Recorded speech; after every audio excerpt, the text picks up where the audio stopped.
He had just left a place of exhilaration, recognized and affirmed as extraordinarily gifted.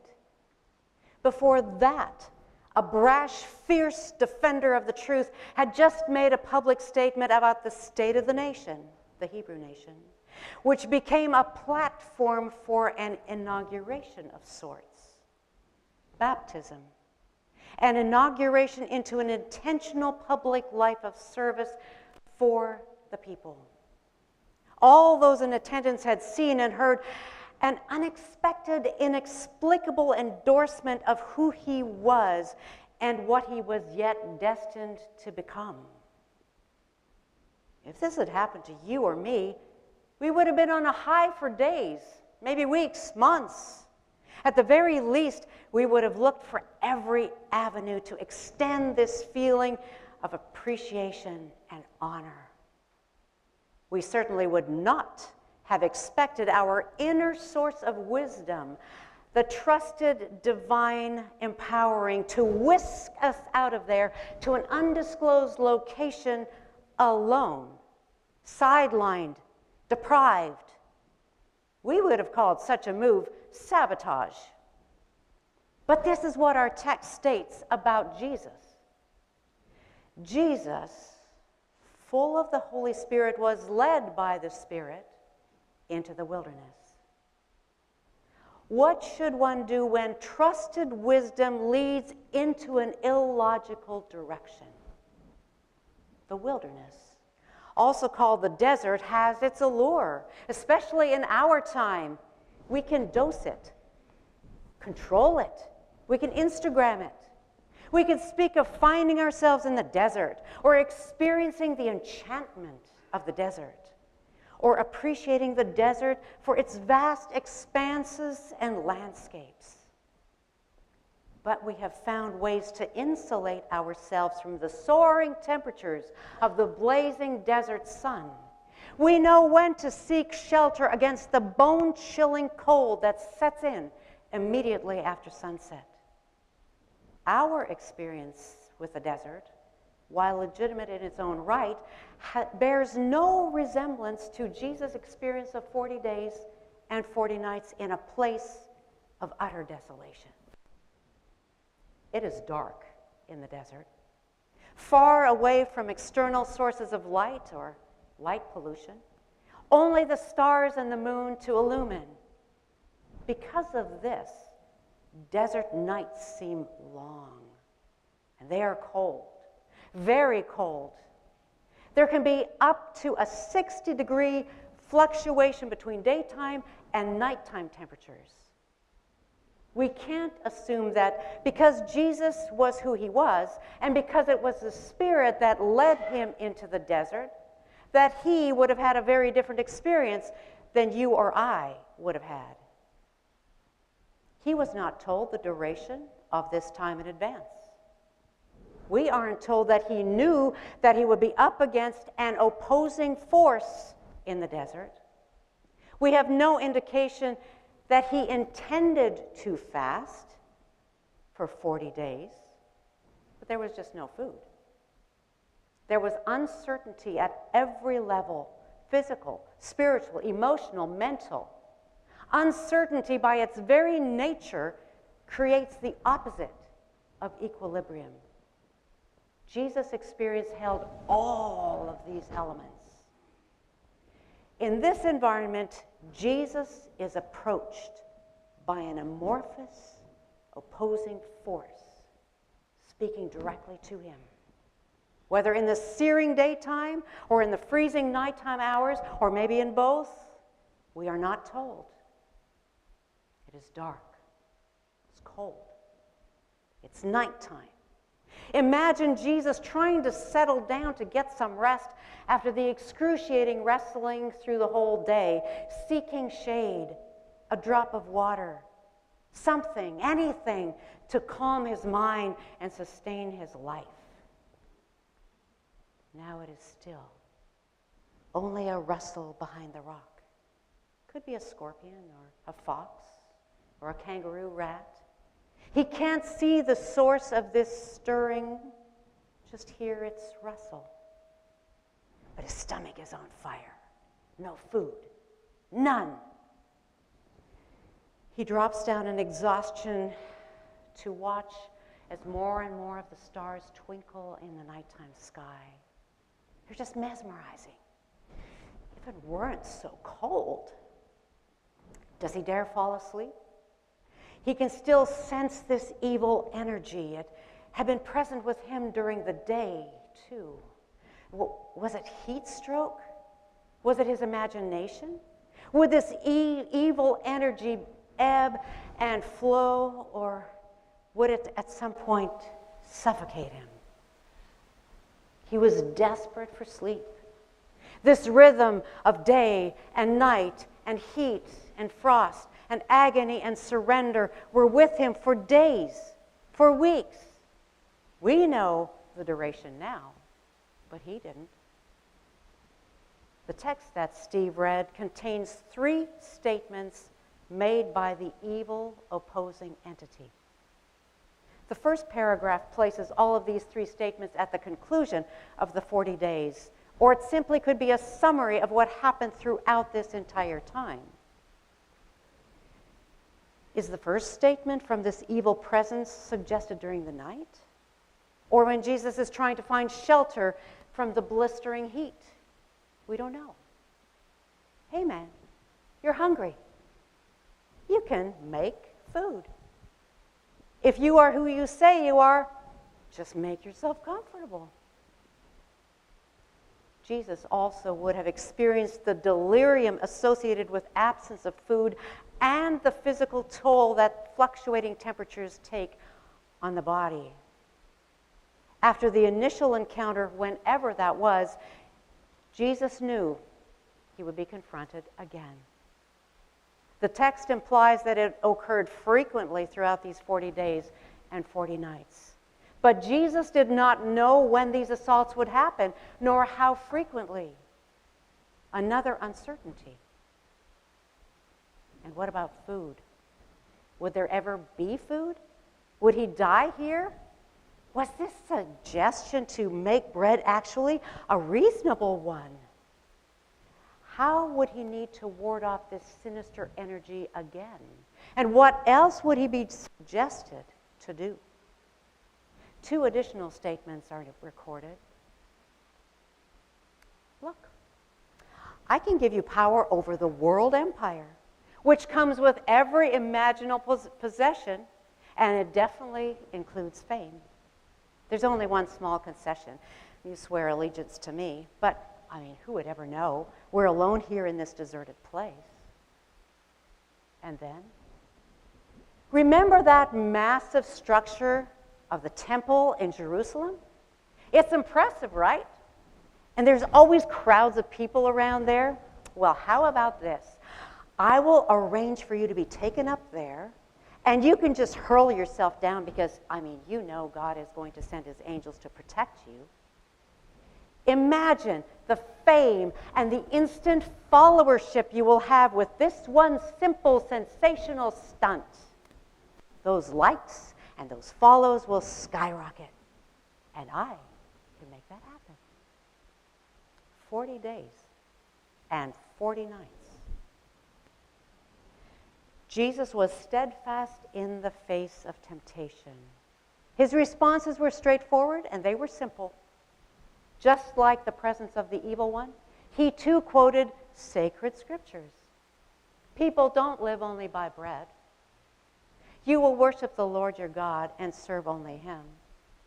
Don't test the Lord your God. An evil presence will always promise something counterfeit. What makes a promise a temptation is that it always requires a concession. Jesus refused concessions. If we want to understand Jesus' desert experience further, I invite you to a comparison from nature, the cocoon, which is the state between the caterpillar and the moth or the butterfly. The cocoon is a mysterious, unresearchable state because scientists can't delve into the cocoon to discern what is happening. If they were to disturb it, the experiment would be over. The moth or the butterfly would never emerge. So they can only extrapolate. The best they can describe this hidden transforming process is that the caterpillar releases enzymes that dissolves its own body tissue. The caterpillar's old body breaks down into cells called imaginal cells, which in turn develop the moth's new structure, function, and design. Amazing. What I glean from this is that the caterpillar itself has no knowledge of what will take place, but it surrenders to the creative evolutionary design, which essentially breaks it down into something entirely different while still utilizing its original DNA. These imaginal cells are caterpillars' trusted wisdom. What do we do when our trusted wisdom leads us in an illogical direction, or a direction that seems destructive or dangerous? Humans tend to trust cognitive ability above intuitive spiritual wisdom. The result is evident and on grand display on the world canvas.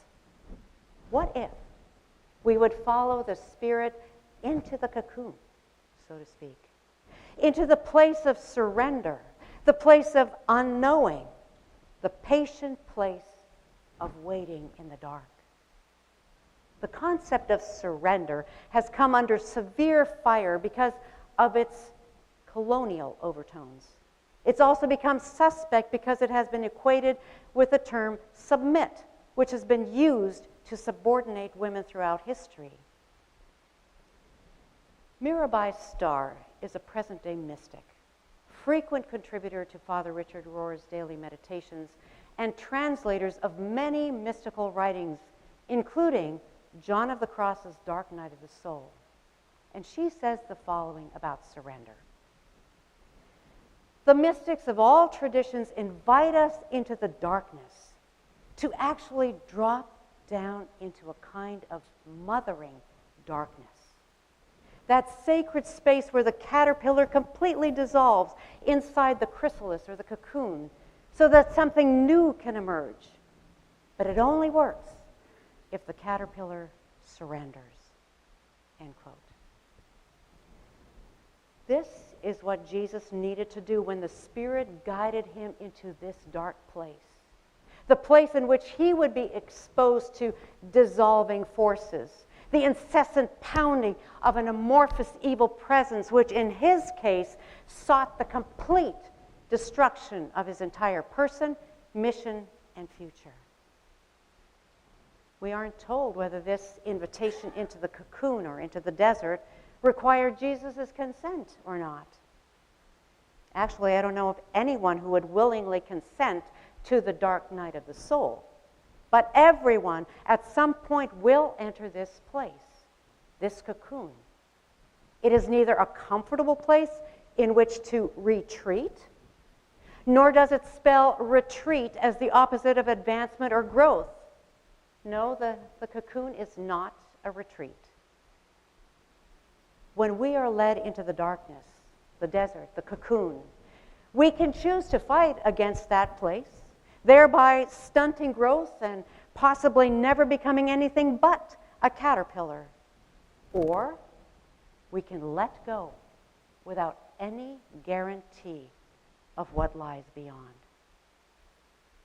As people living in an age that prides itself with ever-increasing knowledge and information, this seems counterintuitive, just as counterintuitive as the Spirit's original direction to Jesus after his baptism. We do not like to be left out, to be sidelined. We do not like to not be in the know.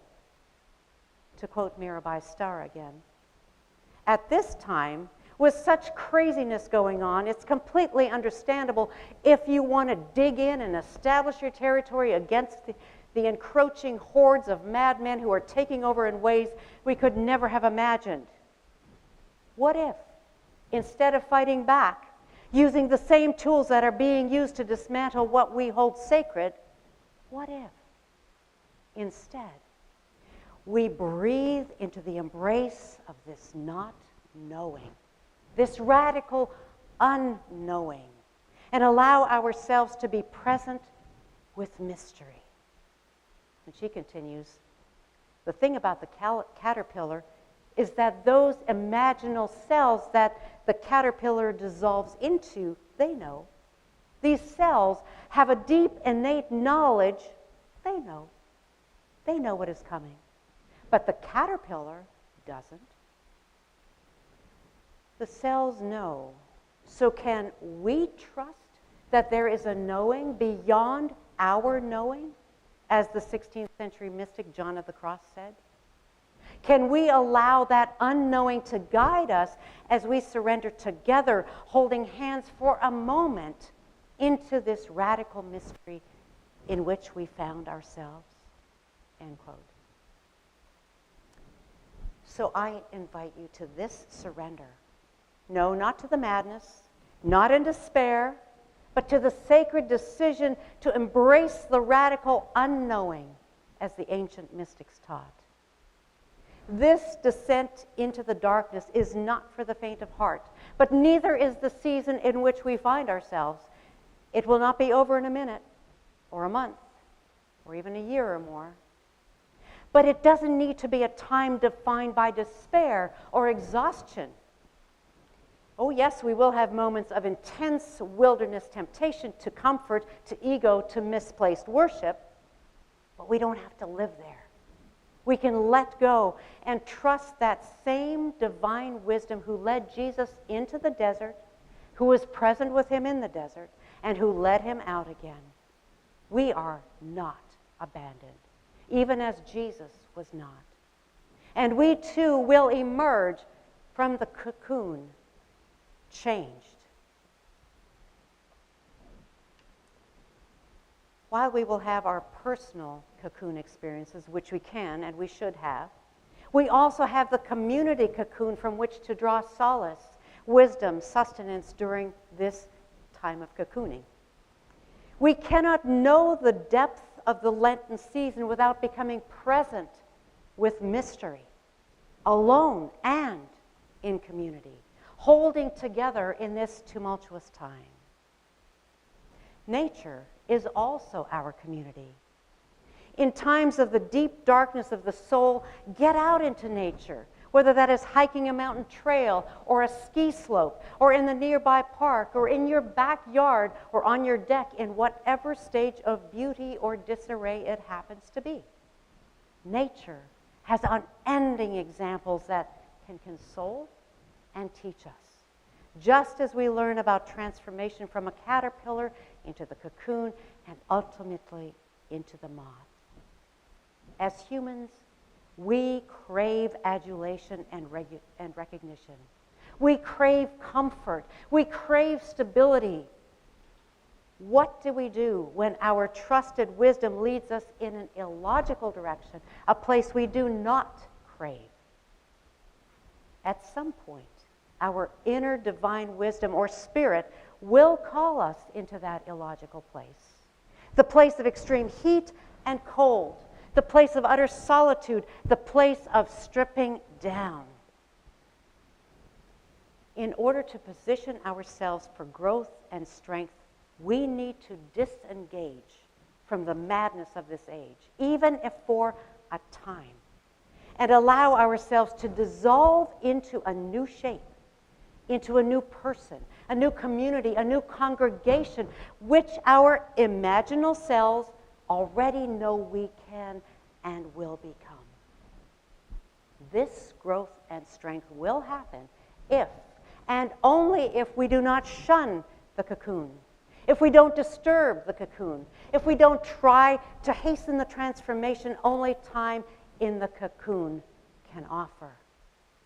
The desert is that cocoon, not the place of coveted energy or the place of healing and rejuvenation, but the desert of coming face to face with this amorphous oppositional evil power that has calculated our personal and our collective demise.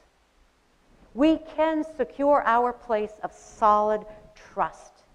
We can allow ourselves to sink into this mothering darkness.